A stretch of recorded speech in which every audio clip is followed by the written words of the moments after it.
Magandang araw mga classmates at welcome ulit dito sa Rugby Farm and Adventure. Ito si Mrs. Rugby, busy kasi yung alaga niya mga sisiyo, no? Mas matindi pa sa bata. Silipin natin mga classmates, samahan nyo ako. Let's go! Yan na sila, oh. Ready na ilipat. Pwede na ilipat ito mga classmates kasi tapos na yung barn nila. Puntahan natin yung barn nila maya classmates, ha. Tour muna tayo dito. Ayan, oh. Ito sa akin muna to, personal ko muna tong mga palabas ko na ito.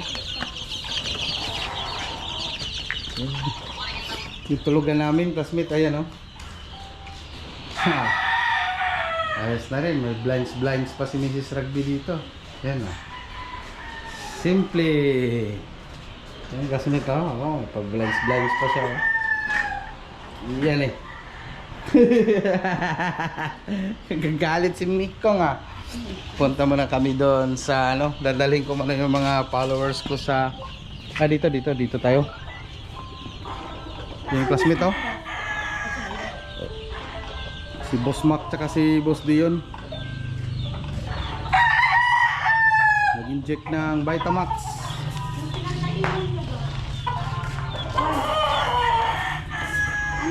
Ilang bigay mo yun? 3 lang? Ha?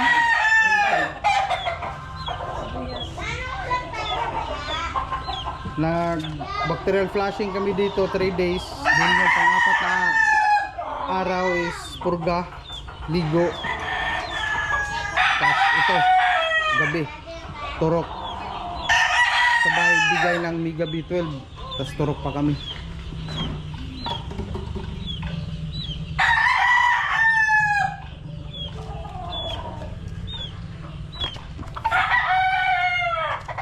Ito yung Rugby White natin, oh. Binababa namin yan, pero okay na siya, oh. May ano sa pakpak classmate.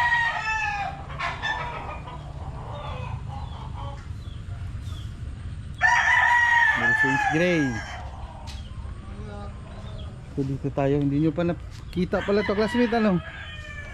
Itong aming, ito yung bagong bahay namin dyan. Bahay kubo lang classmate. Basta lang may mga ano ba, may mga, you know, mga materials namin iba dyan, naglugon. Ito classmate, punta naman tayo ngayon sa cording. Silipin natin to kasi may maganda sa mata ba. Yan, oh. Pakita ko sa inyo mga classmate, ha. Oh, Gilmore Broodstag natin classmate, oh.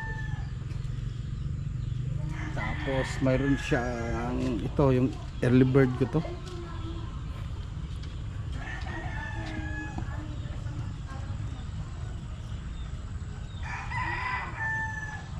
Ano lang siya kasimple, oh. Timbang nito is 1.9, mga ganun. Meron pa dito.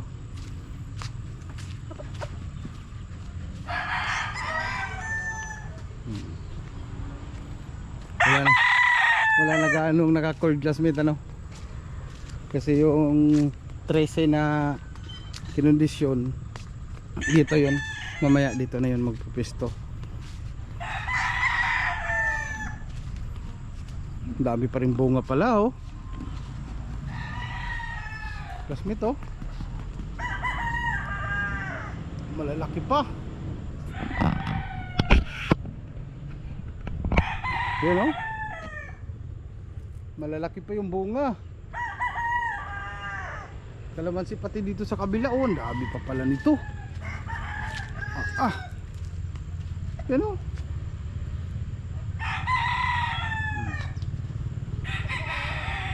Dami pa. Tingnan natin ito. Kung ma-injured pa yung ating alaga nito.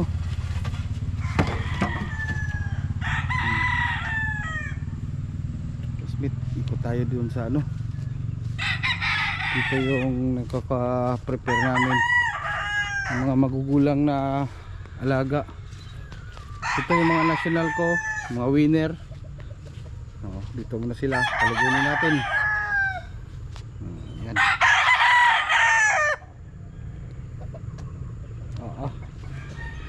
Isa dun oh. Yan pa oh. Street comb, sweater. Tapos ito. Sweater Gilmore naman to, classmate.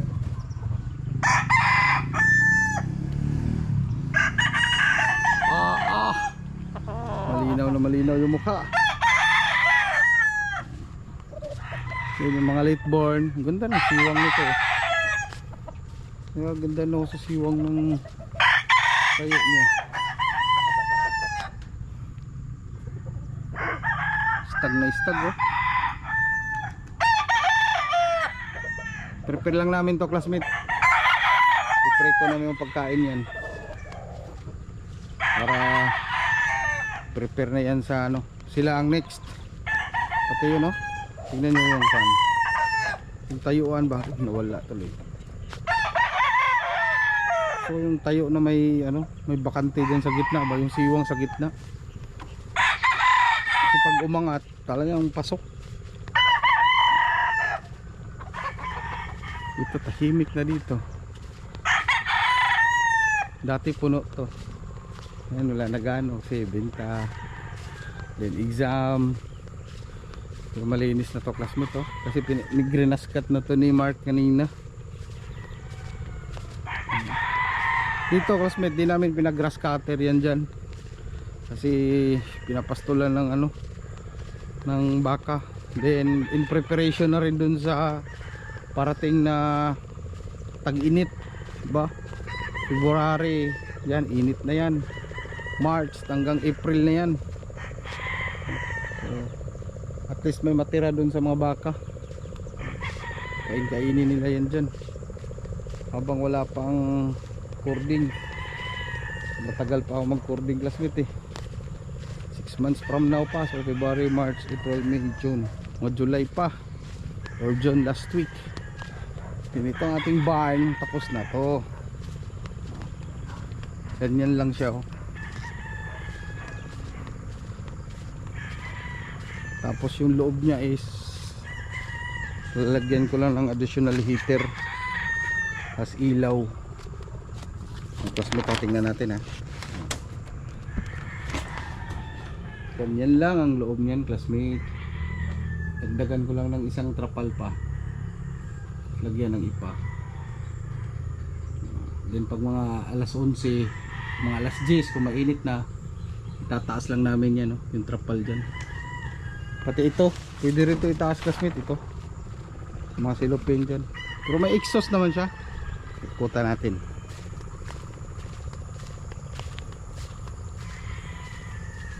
Ito yung pinaka exhaust nya. Yan o. Diba? Kasi may kisame siya sa loob. Tapos may portion na walang kisame dito na side, para yung singaw lalabas, hindi sila makulob ba. Although open naman yan. So, dito open.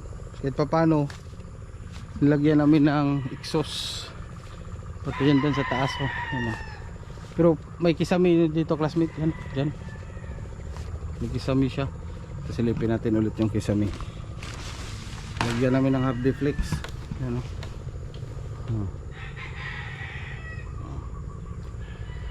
Para yung init hindi sobrang kuhan din, yung lamig hindi mabasa yung